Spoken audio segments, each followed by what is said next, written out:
안녕하세요. 저는 국립부경대학교 국어국문학과에서 학생들과 함께 공부하고 있는 허윤이라고 합니다. 이번 시간에는 여성과 글쓰기에 대해서 일제강점기 여성 작가를 중심으로 해서 이야기를 나눠보도록 하겠습니다. 보이시는 그림은 프랑스와 봉뱅이라고 하는 작가의 엘린가 이후 책 읽는 여성이라고 하는 작품인데요. 이 작품에 보시면 한 여성이 책을 읽고 있는 것을 확인하실 수 있습니다. 19세기 중반이 조금 못된 시점인데요. 여성이 책을 읽기 위해서는 아주 어두운 불빛 속에서도, 그리고 그 주변에 놓여있는 신발이나 살림살이 등을 약간 뒤로 하고 읽을 수밖에 없다. 그만큼 책 읽기가 여성에게 중요하다라는 것을 보여주는 작품입니다. 이 작품처럼 여성들은 책 읽기를 먼저 시작했고, 소수의 여성들이 글쓰기를 함께 시작하게 됩니다. 한국에서는 20세기 초반이라고 해야겠죠. 근대가 되면서 여성 작가들이 보다 본격적으로 등장하기 시작했는데요. 오늘 살펴볼 두 작가는 그 근대 초기에 등장했던 여성 작가 2명입니다. 첫 번째 여성 작가는 1세대라고 불리는 나혜석입니다. 나혜석은 화가로도 잘 알려져 있는데요. 조선에서 최초로 개인전을 열었던 여성 화가이자 지금의 국전이라고 얘기되는 당시 선전에서 입선을 하기도 했던 유망한 서양 화가였습니다. 나혜석은 1919년에 경희라고 하는 단편 소설을 발표하게 되는데요. 이전에도 여러 에세이를 쓰기도 했고 여자 유학생회 등에서 잡지를 만들기도 하는 등 글쓰기를 계속해서 실천해 왔습니다. 경희는 동경 유학 중인 여학생이 방학 때 집에 돌아와서 스스로 가사를 하고 바느질을 배우고 학생들을 가르치고 하는 일 등으로 모범을 보이는 모습을 통해서 여학생들을 학교를 보내자, 여학생들을 가르쳐야 한다라고 하는 계몽적인 메시지를 전달하는 소설이기도 합니다. 밑에 보시는 예문에 나와 있는 것처럼 어느 날 저녁에 경희가 공부를 하면 많이 해야겠어요. 그래야 남에게 존대를 받을 뿐 아니라 저도 사람 노릇을 할 것 같아요. 하던 말이 아마 이래서 그랬던가 보다 하였다라고 되어 있는데요. 김부인은 이제 경희의 어머니예요. 그래서 어머니가 처음에는 경희가 공부를 하러 유학을 가겠다라고 했을 때 반대하셨지만 경희가 방학 때마다 돌아와서 살림살이도 돌보고 주변 사람들을 도와주고 하는 모습을 통해서 교육이 이렇게 중요하다라고 하는 것을 깨닫게 되고 김부인뿐만 아니라 사돈 부인까지도 경희를 통해서 여자아이들을 이제 학교에 보내야겠다라고 하는 것을 깨닫게 되는 내용으로 되어 있습니다. 지금 세상에는 여자도 남자와 같이 많이 가르쳐야 할 것을 알았다라고 되어 있는데요. 이처럼 이 작품은 여학생들의 교육에 대해서 계몽적인 주제를 전달하는 소품에 해당하는 작품이기는 합니다. 하지만 한국 근대문학의 초시로 알려져 있는 이광수의 무정이 1917년이었고요. 완전히 근대적인 형태의 현대소설이 17년과 비슷한 1919년에 쓰여졌다라고 하는 것을 통해서 여성들의 글쓰기 역시도 근대 초기부터 활발하게 시작되었다라고 하는 것을 확인할 수 있습니다. 나혜석은 입센의 인형의 집의 번역문에서 자기의 시를 실게 되는데요. 근대 초기의 작가들은 시와 소설을 결합해서 사용하게 되는 경우들이 많았습니다. 그래서 시를 쓰는 사람이 소설도 쓰고 에세이도 쓰고 하는 경우들이 많았는데요. 인형의 집은 잘 알려져 있다시피 노라라고 하는 남편의 그늘 아래에서 살던 여성이 자신이 그동안 잘못 살아왔다라고 하는 것을 깨닫고 가정으로부터 독립하는 내용을 담고 있습니다. 1920년대 초반 입센의 인형의 집은 한국에 여러 차례 소개되면서 여성들의 교육과 독립 그리고 주체적 의식을 강조하는 작품으로 널리 알려지게 되는데요. 나혜석은 이 노라에 관한 시를 실게 됩니다. 남편과 자식에 대한 의무같이 내게는 신성한 의무 있네. 나를 사람으로 만드는 사명의 길을 밟고서 사람이 되고자 노라를 놓아라. 최후로 순순하게 엄밀히 막아놓은 장벽에서 견고히 닫혔던 문을 열고 노라를 놓아주게. 인형의 집의 주인공인 노라가 가정으로부터 그리고 아내로부터 어머니라고 하는 의무로부터 해방되어서 그 자체로 오롯한 사람이 되고자 한다라는 메시지를 전달하고 있는 작품입니다. 이 노라의 삶은 나혜석의 삶과도 닮아 있었는데요. 화가로서 그리고 글을 쓰는 여성으로서 나혜석 스스로가 자신이 주체적인 인간이고자 했던 모습을 이 인형의 집이라고 하는 작품의 시를 통해서도 이야기하고 있습니다. 나혜석의 모덴 감상기라고 하는 작품이 2년 뒤에 발표되는데요. 모덴 감상기는 어머니가 된 감상을 이야기하는 수필 작품입니다. 1923년에 식민지 조선의 잡지에 실려서 널리 읽혔던 글이기도 하고요. 나혜석에게 엄청난 비난을 쏟아지게 했던 글이기도 합니다. 나혜석은 어머니가 되는 경험을 이전에 사람들이 말하는 것처럼 여성은 모두 어머니가 된다. 어머니가 자연스럽게 되는 것이다. 라거나 혹은 어머니가 되는 것이 큰 기쁨이고 영광이다. 라고 이야기하는 것이 아니라 어머니가 되었기 때문에 내가 억울한 점도 있고 하지 못하는 것들도 있다. 하지만 어머니가 된다는 것은 자식을 키우는 과정에서 얻어지는 기쁨이 있다라고 솔직하게 이야기하게 됩니다. 지금도 만약에 임신을 한 여성이 이렇게 원통한 일이 없다라고 이야기한다면 사회적인 비난을 받기도 하는데요. 1923년에 나혜석은 자신의 임신을 알게 된 뒤에 이렇게 원통한 일이 있느냐라고 한탄하고 있습니다. 나는 무슨 까닭인지 몰랐다. 모든 사람의 말은 나를 저주하는 것 같고 바람에 날려 들리는 웃음소리는 나를 비웃는 것 같았다. 엉엉 울고도 싶었고 줄줄 흐르는 빨간 피를 또렷또렷 보고도 싶었다. 기쁘기는커녕 수심에 쌓일 뿐이요. 우습기는커녕 가슴을 태울 뿐이었다. 너무나 억울하였다. 라고 고백하고 있습니다. 나혜석은 당시에 이제 개인전을 활발히 준비하고 있는 화가로서 명성을 얻어가고 있었는데요. 임신을 함으로써 자신이 작품 활동을 하게 되지 못하는 것을 우려했습니다. 그래서 자연이 광풍을 보내어서 겨우 방긋한 꽃봉오리를 참혹히 꺾어버린다 라고 하는 것. 그래서 이제 작가 활동을 시작한 여성 나혜석, 개인 나혜석의 삶이 방긋한 꽃봉오리이고 그것이 임신과 출산 그리고 양육을 통해서 멈춰지게 될 것을 걱정하고 있습니다. 그래도 설마 자연만은 그럴 리 없을 듯하여 애원하고 싶었다. 이렇게 억울하고 원통한 일도 또 있겠느냐고. 사람들은 모친의 사랑이라는 것은 처음부터 모된 자의 마음속에 구비하여 있는 것 같이 말하나 나는 도무지 그렇게 생각이 들지 않는다. 혹 있다 하면 2차부터 모될 때에야 있을 수 있다. 즉 경험과 시간을 경하여만 있는 듯 싶다. 라고 이야기하고 있습니다. 이것은 아이를 낳아서 기르는 동안 자식에 대해서 이제 시간과 경험을 들여서 사랑이 솟아난다 라고 이야기하는 것입니다. 솟는 정이라는 것은 순결성, 즉 자연성이 아니요 단련성이라 할 수 있다. 경험을 통해서 자신을 단련하면서 얻어지는 것이다 라고 주장하는 건데요. 유모에게 맡겨 포육해야 한 자식에게는 어머니의 사랑이 솟아나지 않는다. 그래서 천성으로 구비한 사랑이 아니라 아이를 낳아 기르는 시간 중에서 만들어지는 것이 모성이다. 그런 솟아오르는 정의 본능성이 없다는 부인설이 아니라 자식에 대한 정이라고 해서 엄청 특별한 것이 아니라 당연히 인간으로서 자식을 기르면서 느끼게 되는 것이 크다라고 이야기한 거죠. 이 글 때문에 나혜석은 어머니의 사랑을 부정한다느니 혹은 어머니로서 여성으로서 적합하지 않은 이야기를 한다는 비난을 받게 됩니다. 하지만 이 글을 직접 읽어보시면 나혜석이 자신이 왜 그렇게 임신했을 당시에 억울하다고 이야기했는지 그리고 자식을 기르면서 솟는 정이 생겼다라고 말할 만큼 자식들을 얼마나 사랑하고 아꼈는지 또한 같이 나타나고 있는데요. 어느 한 부분을 크게 해석해서 여성 작가들을 비난하는 목소리가 굉장히 높았습니다. 이러한 지점은 식민지 시기의 나혜석을 뿐만 아니라 다른 여성 작가들도 공통적으로 경험했던 것들이었습니다.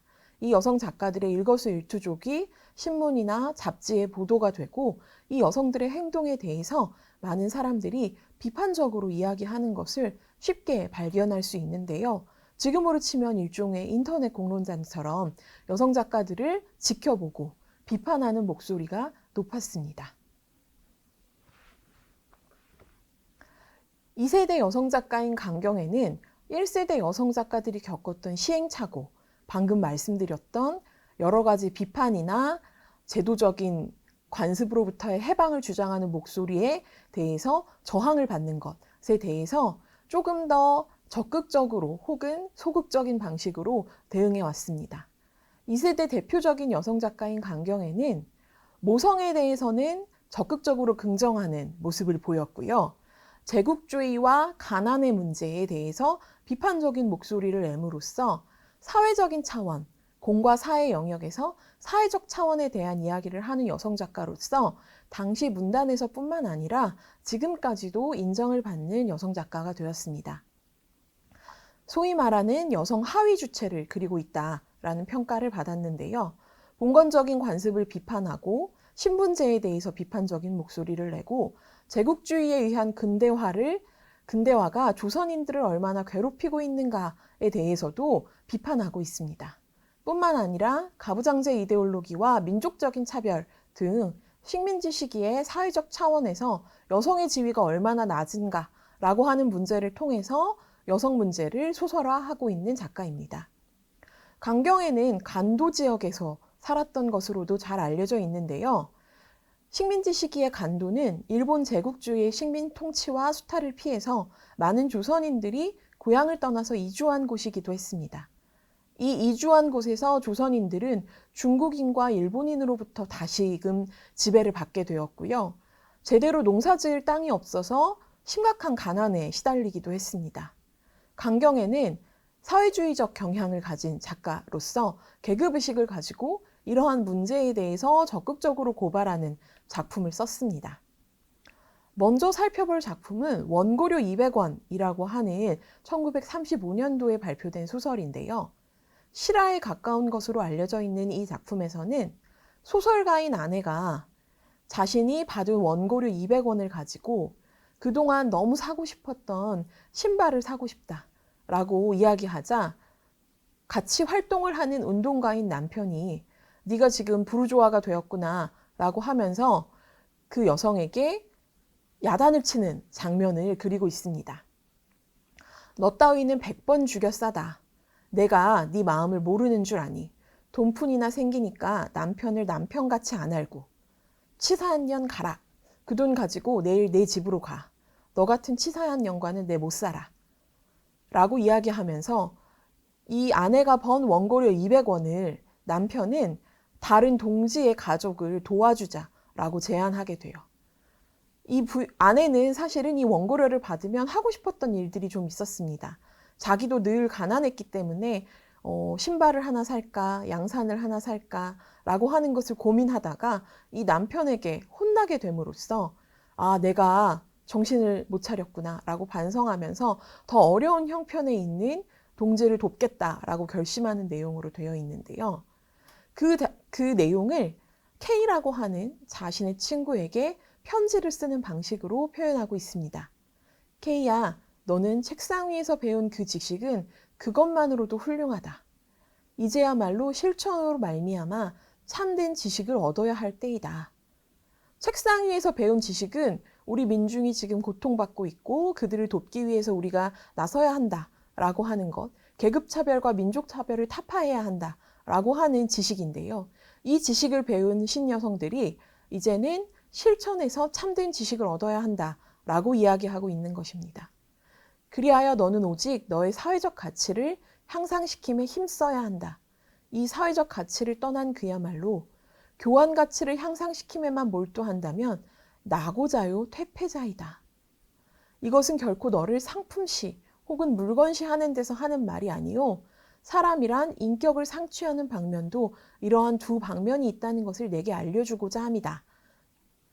이 말은 이제 학교를 졸업하고 새로운 지식을 얻은 K가 사회적인 가치, 너의 상품성, 뭐 좋은 직업을 얻고 더 많은 돈을 벌고 하는 대로 이어질 것이 아니라 사회를 위해서 이 아내와 남편이 살아가고 있는 방식처럼 우리 민족을 위해서 애써야 한다. 그것이 진정한 지식인의 자세다. 라고 편지를 통해서 가르치고 있는 장면입니다. 이 장면은 남편이 아내를, 아내가 그리고 아내의 친구인 K를 가르치는 것으로 이어지고 있는데요. 이 작품은 식민지 시기의 신여성에 대해서, 나혜석과 같은 여성들에 대해서 비판하는 당시의 공론장의 흐름을 보여주고 있기도 합니다. 그래서 강경의 자신이 자신의 행동을 반성했다라고 하는 측면도 분명히 있지만 이러한 장면을 통해서 식민지 시기의 지식인들 사이에서도 사실상 위계가 있었다. 남편은 아내를 가르치고 아내는 또 후배를 가르치고 하는 방식으로 지식의 위계가 있었고 올바른 지식인이 되어야 한다라고 하는 것을 가르치는 구조가 있었다는 것을 동시에 보여주고 있는 작품으로도 잘 알려져 있습니다. 이 작품에서 나타나는 남편은 사실은 돈을 제대로 벌지 못해요.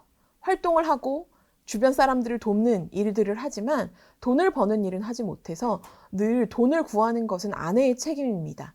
아내가 친정에 가서 돈을 빌려오거나 혹은 원고를 팔아서 돈을 벌거나 하는 방식이었던 거죠. 그런 측면에서 이 남편의 목소리 역시도 비판적으로 바라볼 수 있는 측면이 있고 그 장면을 강경애가 솔직하게 그려내고 있다는 점에 주목해 볼 만한 작품입니다. 앞서 나혜석이 여성 지식인 개인의 삶 그리고 자신의 삶에서 느껴지는 고뇌나 고민 등을 솔직하게 이야기했다면 강경애에 와서는 사회적인 주체로서의 작가의 위상 그리고 여성의 삶에 대해서 조금 더 고민하는 모습을 보여주고 있다는 것을 이 글을 통해서 확인할 수 있습니다. 마지막으로 살펴볼 작품은 강경애의 소금이라고 하는 소설입니다. 강경애의 소금은 예전에는 교과서에도 실린 적이 있을 만큼 유명한 작품인데요. 앞서 잠깐 설명드렸던 것처럼 식민지 시기의 조선인들의 가난과 비애를 아주 잘 그려낸 리얼리즘 소설로서 고평받은 작품입니다. 용정, 간도에 있는 용정이라고 하는 지역에서 가난한 농사를 짓던 가족이 남편이 죽고 아들이 마찬가지로 죽고 어머니가 혼자 아이들을 키우면서 남의 집에 유모가 되기도 하고 남의 집에서 날품팔이로 일을 하기도 하고 그러다가 결과적으로는 너무 먹고 살 것이 없어서 소금을 밀수하는 행렬에 합류하게 되는 과정을 그리고 있는데요. 소금 밀수는 사실은 당시에 굉장히 위험한 일이기도 했습니다. 소금의 양을 정부가 통제하고 있었고 소금을 밀수하는 사람들은 잡히면 큰 처벌을 받게 되어 있었는데요. 강경애는 소금조차도 마음대로 자유롭게 사고 파는 것이 불가능한 가난한 조선인들의 삶을 보여줌으로써 당시의 식민지 사회에 대한 비판적인 목소리를 내고 있습니다. 그는 눈을 옮겨 저 앞을 바라다 보았다. 그 넓은 들에 햇볕이 가득하다. 그리고 조겨 같은 새 무리들이 그 푸른 하늘을 건너질러 펄펄 날고 있다. 우리도 언제나 저기다 땅을 가져보나 하고 그는 무의식간에 탄식하였다. 그리고 그나마 간도 온 지 10여 년 만에 내 땅이라고 몫을 짓게 된 붉은 산을 보았다. 저것은 아주 험악한 산이었는데 그들이 짬짬이 화전을 일구어서 이젠 밭이 되었다. 그러나 아직도 완전한 곡식은 심어보지 못하고 해마다 감자를 심곤 하였다. 소금에서 앞부분에 나와 있는 간도의 상황을 그리고 있는 장면입니다. 조선인들은 간도에 가면 농사 지을 땅이 엄청 많다. 중국은 땅이 넓다라고 하는 이야기를 듣고 간도로 이주하게 되는데요. 여기서 이야기하고 있는 것처럼 이 넓은 땅 덩어리에서 사실은 자신의 땅은 없었다는 것을 확인할 수 있습니다. 간도 온 지 10년 만에 자기의 땅이 갖게 된 것이 산에 있는 화전이었고 이 산에 있는 화전에서는 일은 엄청 열심히 해야 하지만 곡식은 심지 못하고 감자나 채소 등을 기를 수밖에 없었다. 그렇기 때문에 그만큼 조선인들이 가난하게 살았다라는 것을 확인할 수 있습니다. 그래서 이후로 이제 이 가족은 점점 더 열악한 환경으로 쫓기고 뿔뿔이 흩어지게 됩니다. 이 다음에 나와 있는 예문은 주인공이 소금 밀수를 하다가 깨닫게 되는 장면입니다. 우리가 왜 이렇게 힘들게 살아야 하는가? 우리가 이렇게 힘들게 살아야 하는 것은 제국주의와 자본주의 때문이다 라고 하는 것을 깨닫게 되는 장면입니다. 밤 산마루에서 무심히, 아니 얄밉게 들었던 그들의 말이 떠오른다. 당신네들은 우리의 동무입니다. 언제나 우리와 당신네들이 합심하는 데서만이 우리들의 적인 돈 많은 놈들을 대항할 수 있습니다. 어둠 속에서 이어지던 이 말, 그는 가슴이 의적하였다. 소금자루를 뺏지 않던 그들이 지금 곁에 있으면 자기를 도와 싸울 것 같다. 아니 꼭 싸워줄 것이고 내 소금을 빼앗은 것은 돈 많은 놈이었구나. 그는 부지 중에 이렇게 이때까지 참고 눌렀던 불평이 불길같이 쏟아올랐다. 그는 벌떡 일어났다. 중간중간에 동그라미 표시되어 있는 부분은 식민지 시기의 검열로 인해서 지워진 글자입니다. 이걸 복자라고 부르는데요. 식민지 시기에 출판된 모든 책이나 잡지나 신문은 총독부에서 검열을 받게 되고 검열걸과 위험한 단어다 라고 하는 평을 받게 되면 저렇게 X자 처리가 돼서 글자를 알아볼 수 없게 한 상태에서만 출판할 수 있게 되었습니다. 주로는 사회주의자나 혹은 제국주의 비판 같은 목소리들이 이제 지워지게 되는데요. 이 지워진 글자들 속에 공산당이라던가 혹은 자경단이라던가 하는 류의 일제의 식민 통치에 반대하는 사람들을 드러내는 표현이 있을 것이다 라고 추측되게 됩니다. 하지만 이 지워진 글자가 있더라도 내용을 확인할 수는 있죠. 그래서 그들은 소금자루를 뺏지 않았고 이 사람들이 자기를 도와서 함께 싸워줄 것이다 라고 하는 것을 통해서 내 소금을 빼앗은 것은 돈 많은 놈이었다. 그래서 자본을 가진 사람들이 가난한 사람들을 착취하고 있는 구조에 대항해서 함께 싸워주는 사람들이 있다 라고 하는 것을 깨닫고 참고 눌렀던 불평이 솟아올랐다라고 얘기하고 있습니다. 이 시기에 사회주의 소설들은 개인들이 느끼는 억압과 가난과 불평등을 깨닫고 그 불평등을 깨달아서 이제는 사회주의자가 되어서 우리가 적극적으로 문제 제기를 하자라고 하는 구조로 소설을 쓰는 것을 좋은 소설이라고 평했습니다. 강경애의 소금은 여성 작가의 작품 중에서는 드물게 그러한 구조로 구성되어 있었고 문단으로부터도 높은 평가를 받게 된 것입니다. 이 강경애의 두 작품을 앞서 살펴보았던 나혜석의 작품과 겹쳐서 보실 수 있을 거예요. 나혜석은 여성들의 개인의 삶에서 느껴지는 고민이나 고뇌를 다루었고 강경애는 사회적인 차원에 대한 이야기를 조금 더 많이 하고 있습니다. 1세대 여성 작가들이 개인들의 고통이나 고민을 토로하면서 아주 솔직하고 적극적으로 토로하면서 엄청난 사회의 비판을 받았던 것과 달리 2세대 여성 작가들은 사회적인 주체로서의 여성, 신여성, 그리고 새로운 지식인을 이야기함으로써 사회적으로는 보다 허용되고 덜 비판받는 모습들을 보였습니다.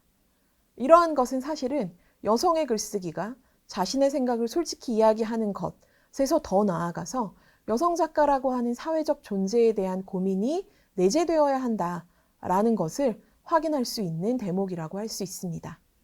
이 나혜석과 강경애의 두 작가는 식민지 시기를 대표하는 여성 작가이자 한국의 여성적 글쓰기, 근대적 의미의 여성적 글쓰기를 대표하는 두 작가라고 할 수 있습니다.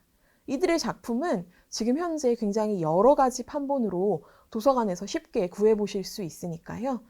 직접 읽어보시고 당시에도 이런 생각을 하고 있는 사람들이 있었구나. 자기의 생각을 적극적으로 표현하는 여성들이 있었구나 라고 하는 것을 함께 느껴주시면 좋겠습니다. 마지막으로 살펴보는 것은 김승희 시인이 쓴 나혜석 콤플렉스라고 하는 시의 일부분입니다. 나혜석은 남편과 이혼하고 가족으로부터도 절연당해서 행렬병자로 죽었다라고 하는 비극적인 결말로 잘 알려진 작가이기도 합니다. 하지만 나혜석이 행렬병자로 죽었다는 것이 비극적이고 슬프기만 한 것인가에 대해서 지금은 다시 생각해 볼 때라고 생각합니다. 나혜석은 거리에서 죽었다. 행렬병자가 되어 쓰러지면서. 하지만 김승희 시인은 나혜석이 원시림 같은 산소 용접으로 튀는 파란 불꽃 같은 눈을 가지고 있었다라고 이야기하고 있습니다. 어둠 속에서도 정녕 아름다웠던 나혜석의 평생의 삶에 대한, 예술에 대한 마음은 사실은 그렇게 행렬병자로 쓰러져서 불쌍한 사람이야 라고 치부할 것이 아니라는 거죠. 여자는 3개의 집이 없어. 아버지의 집도, 남편의 집도, 아들의 집도 여자의 집은 아니어서 사실은 글 쓰는 여성의 삶은 아버지의, 남편의, 아들의 집에도 머무를 수 없는, 결과적으로는 그 집으로부터 벗어난 곳에 있는, 길에서 행렬병자가 될 수밖에 없는 삶이기도 하다라는 것을 이야기하고 있습니다. 하지만 이 행렬병자로서 길 위에서 글을 쓰는 여성 작가들의 삶이 얼마나 주체적이고 자립적인 것이었는가에 대한 부분도 함께 살펴보아야겠습니다.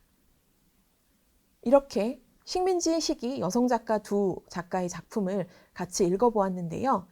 교과서에 실리는 작품은 굉장히 한정적이고 우리가 쉽게 찾아볼 수 있는 작가들의 작품도 제한적이기 때문에 여성 작가들, 특히 근대 초기 여성 작가들의 작품이 교과서에 실리거나 널리 읽히는 경우가 많지 않습니다. 지금은 쉽게 찾아보실 수 있으니까요. 직접 글 쓰는 여성들이 이렇게 등장했구나 라고 하는 장면을 함께 느껴보실 수 있었으면 좋겠습니다. 오늘의 이야기는 여기까지입니다.